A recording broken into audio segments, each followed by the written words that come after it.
In this week's earnings call, Elon Musk made a fantastical announcement,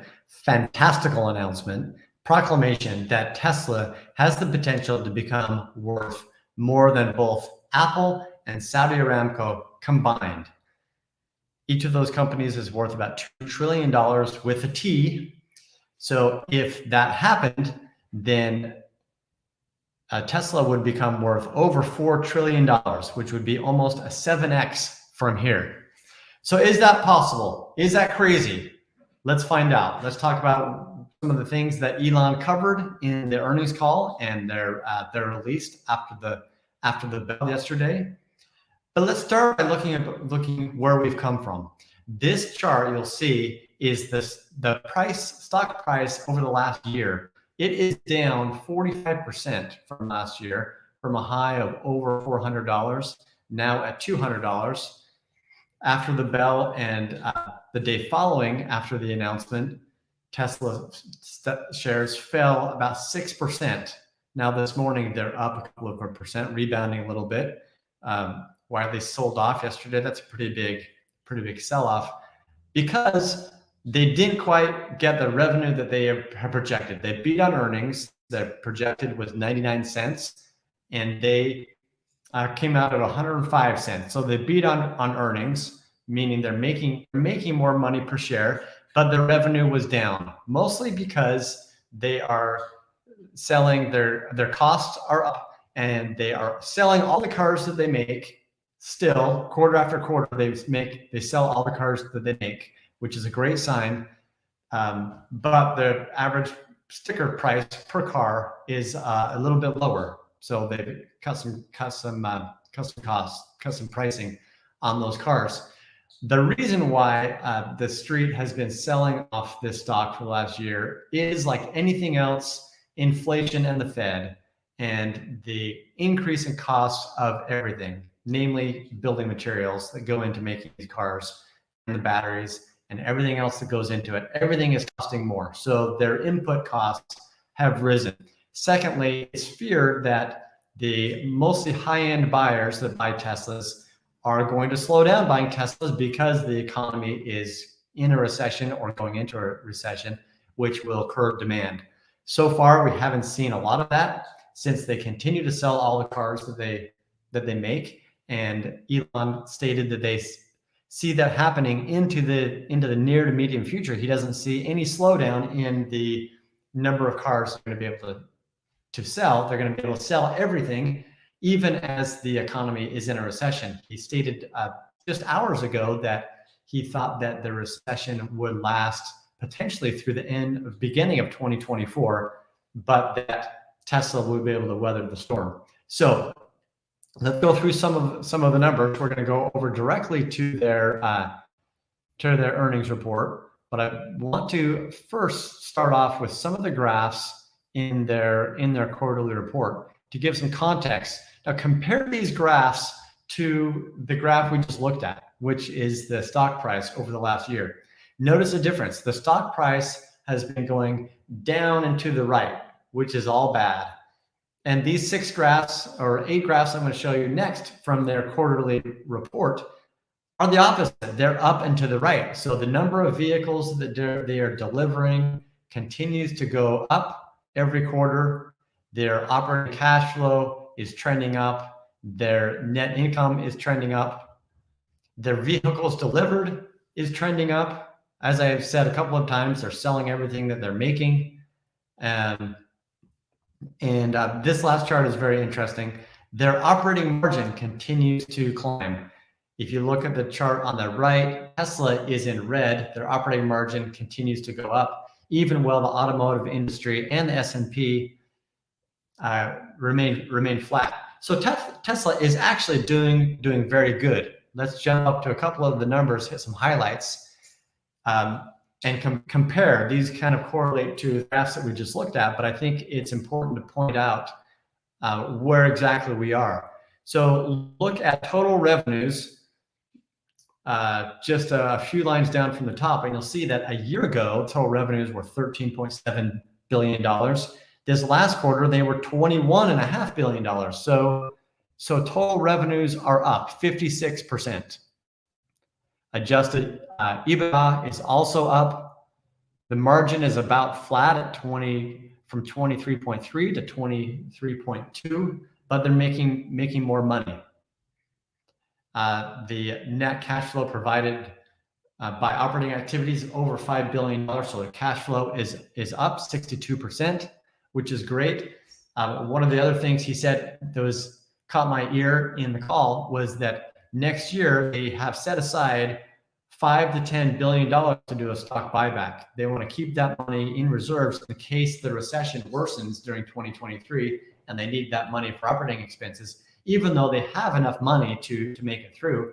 If the recession turns out to be a shallow recession and they don't need that money, then they will do a buyback, which will be a boost to the stock, like most buybacks are, showing that the company has confidence and that they are willing to buy their own stock, especially when it's down. So if that happens, if the recession, number one, is a shallower recession, that means that demand will increase, costs will come down. And then on top of that, the third thing is that they'll buy some of their shares. So that would be would definitely pop the price sometime next year if that is the case. It's kind of one of the medium to best case scenarios. Worst case scenario is that they need that $5 to $10 billion to fund their operations and expansions, namely the Berlin and Shanghai gigafactories, which have had some issues coming online in Berlin. It's taking a little bit longer than expected. But things are overall looking healthy, except for the cost that's taken to make these cars. So let's look at the revenue. This is directly again from their quarterly report from Q3. They're growing the number of vehicles they have delivered, but they had a negative foreign exchange impact, the FX, $250 million in foreign exchange impact, which is due to the strong dollar and the relative weakness of other currencies around the world. Means that the more they sell in other countries, the more it is a drag on their earnings because they either need to keep that money in those countries or exchange it into USD, which is preferable. But the USD is high right now, so they're going to lose some money doing that.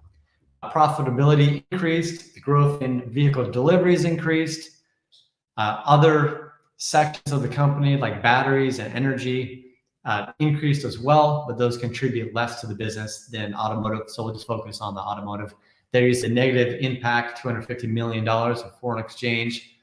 And then cost of production at the Gigafactory in Texas and Berlin and ramping up of material costs played a significant factor in the profitability. So cash, this is showing how much cash they have on hand, and Elon said that they've got plenty to operate. The next couple of pages talk about, we'll touch on these briefly, the production. You'll see that the number of vehicles produced is increasing. The SX is up 123%, so more than double. The Model Y is up 51%. And then let's go to the solar. Solar is up 13%, and storage is up 62%. That's not a big driver of their business, but it will potentially grow and grow. One area where they're focusing on is the next line is the service. Elon stated that he would like to, he's modeling their service capabilities after Formula One pit crews, where people can come in, get service, get everything done within an hour, which would be pretty amazing considering that most service centers take hours or even days. I had my car serviced a few months ago and I had to leave it overnight, take a loaner and go back and get it the next day. If they could do it in an hour, or even that afternoon, that would be amazing. So they're growing their mobile service fleet up 29%. And then they continue to build charger super stations. Those are the two things that customers keep asking for is we want readily accessible and quick service. We want super stations everywhere, so we don't have that anxiety from driving an electric car, which is one of the big things that keep people from buying electric cars is not enough super stations. So they're obviously trying to grow that as much as possible. Their market share is still very, very small. You'll see here in the graph on the lower right, that in the US, Canada, and China, it's all under around 3%. So they are very small compared to the big dogs, Ford, GM, Toyota, which I believe is still the largest manufacturer in the world of vehicles. So they're still very small, but highly valued, worth more than a lot of those companies, mainly because of the technology that they have. Tesla is more seen as a technology company because of the self-driving car capabilities and everything that goes into that, the battery production and the gigafactories. They're a manufacturing company more than the technology and manufacturing company, more than they are really a car company. They just happen to sell cars. Just like McDonald's is a real estate company that just happens to sell hamburgers. They're one of the largest real estate owners in the world because they own the land under most of the McDonald's around the world. And they put a revenue generating business on top of it, which is selling hamburgers, but they're really in the real estate business. So Tesla is in the technology business and the manufacturing business. They can manufacture cars very efficiently on these and cheaply in these gigafactories. And you'll see here that the autopilot continues to grab more and more miles and get more and more efficient. They're releasing another update to FSD, I believe next month, which is significant that this continues to add capabilities. And I'll go back to that. Well, let's talk about it now. The reason why I think that is significant is because as they continue to improve their AI, they can take that same expertise in AI and in manufacturing and add it to other things like Optimus Bot. 3 weeks ago, they released the first version of the Optimus robot, which kind of got lambasted on Twitter. People thought it would look clunky and weren't that impressed. But keep in mind that bot was only 6 months in development. It had functioning legs. It could mostly walk. It had fingers. It had arms. It uses a smaller version of the battery that the car does, and it has brains. Everything that the car does, how it uses the sensors, the LiDAR to detect if somebody's crossing the street, if it needs to slow down, if it can change lanes as it moves to fully autonomous level 4, level 3, and then level 4 capabilities.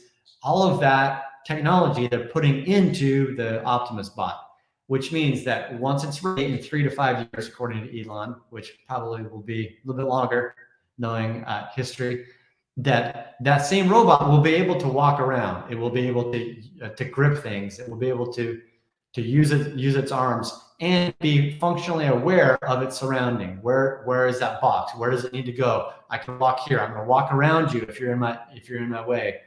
It will have that same capability that the cars have. And they want to release it under $20,000, which is amazing. If you look at the fact that there are 11 million manufacturing jobs in the US that this bot could replace, not to mention other countries, then that's huge. That's a huge market that will not only increase productivity of the workforce around the world, but profit margin. When Elon said that Tesla could become the largest company in the world, bigger than Saudi Aramco and Apple combined, later in the call, about an hour after that, he said it doesn't even include Optimus. And I'm hugely optimistic on Optimus because of the fact that they spent 6 months building this robot and it's already awesome. And they're going to spend another 3 to 5 years before they release it. If you compare it to a bot like Boston Dynamics bot that does dancing and everything is pre-programmed and it looks nice, but it has no awareness. Whereas the Optimus bot has awareness, not in a Terminator kind of way, but in a way that makes it a lot more functional than a bot that can dance. So that, I think, in the next 5 years is hugely bullish for Tesla and will blow people away. And also the Boston Dynamics bots cost $75,000, whereas Tesla is shooting for sub $20,000. So you see how the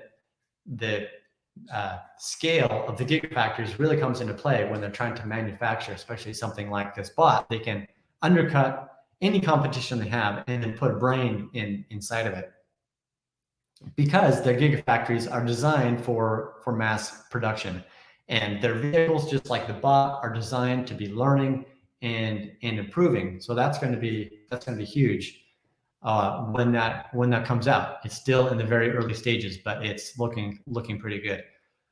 Last couple of things I want to end with a couple of quotes by Musk, where he said, "I can't emphasize enough, we have excellent demand for Q4. They expect to sell even more vehicles, and we expect to sell every car that we make for as far into the future as we can see. The factories are running at full speed, and we're delivering every car we make and keeping our margins strong."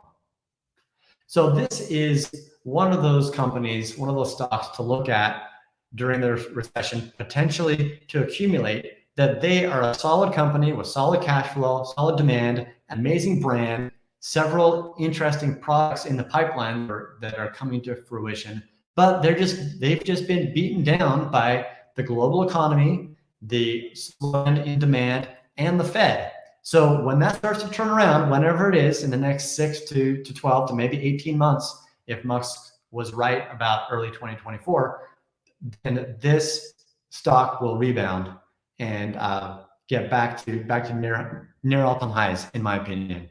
So that's the lowdown on the earnings call, and I'm very bullish on Tesla. I think they've got a lot of great things coming up, and it's something to look at and look at accumulating over the next year. And it looks like we've got some time, if you're interested, to dig into it, follow Tesla, and we'll continue to do these live streams or these videos on Tesla, because I think they are going to be a stock to watch over the next year.